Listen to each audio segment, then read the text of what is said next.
Now, I'm not sure, but I'm going to ask you, this is a response for the ladies who are here, mothers, okay? Did you ever get so frustrated with your kids or kid, because sometimes one can be just a handful, and this is what you said to them, finally, just in almost despair? You better straighten up, or I'm going to tell all of this to your father, and he's going to be home soon. He'll take care of you. Something like that.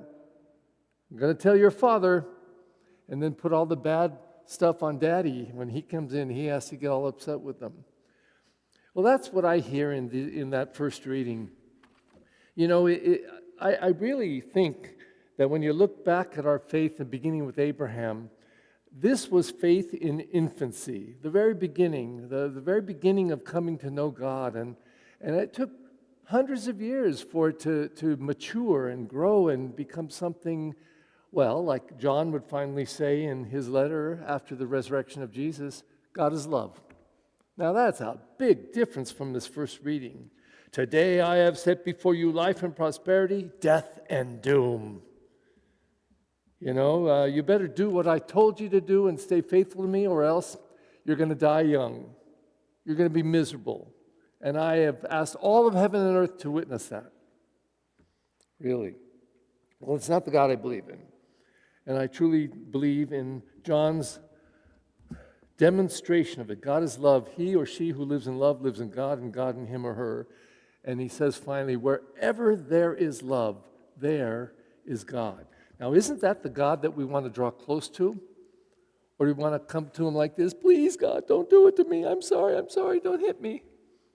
And maybe that's a little simplistic, but I think this is what we struggle with. Now, it seems like saying the opposite in the gospel, except it's different. Jesus began to reveal what was his destiny. He said the cross. He says he's going to be killed and on the third day be raised. He doesn't say on a cross, but then he says, and it's an interesting statement that he makes. If anyone wishes to come after me, he must deny himself and take up his cross daily. Well, obviously he's not saying take up that cross, the literal cross, but already does the cross mean that? Suffering, struggle, persecution, putting up with, dealing with, trusting in spite of, or because of. That we carry a cross and we say, I have a heavy cross, it hurts, it's painful, I don't like it, but Lord, I trust you're here with me and you're going to carry me along as I carry this cross. And he says his famous line at the end, what profit is there for one to gain the whole world, yet lose or forfeit himself? I don't know, I've mentioned it before, but it's one of my favorite scenes. I've never forgotten, saw it over 50 years ago. And it's when, and the movie is about Thomas More, and he's being put on trial because he won't agree with the king to divorce and remarry yet again. He had had one annulment, and then he wanted a second one. And Thomas More did not support him. He didn't speak against the king, but he just didn't agree with the king. So when he was brought to trial, and they were trying him for, I guess, kind of being heretical, and he stated that. He said, if I don't say anything against you, you must presume I'm for you.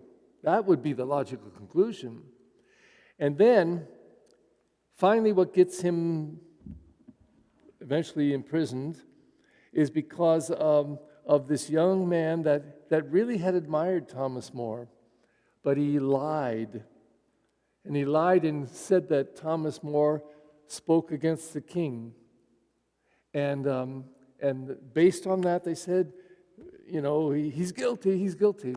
So when Thomas More was being let out, he stopped and spoke to the young man and said, what profit is there for one to gain the whole world, yet lose himself in the process?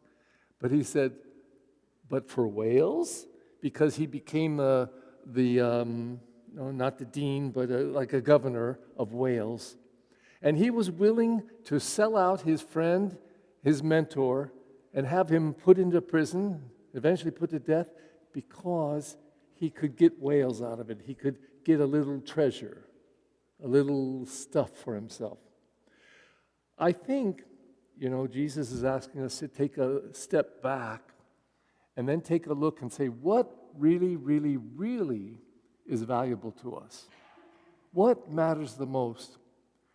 And he says it's being willing to lose your life for others, to lose your life for Christ, to give until it hurts, and then still give more. Why? Because in the process, we actually discover the kingdom of God. Please stand.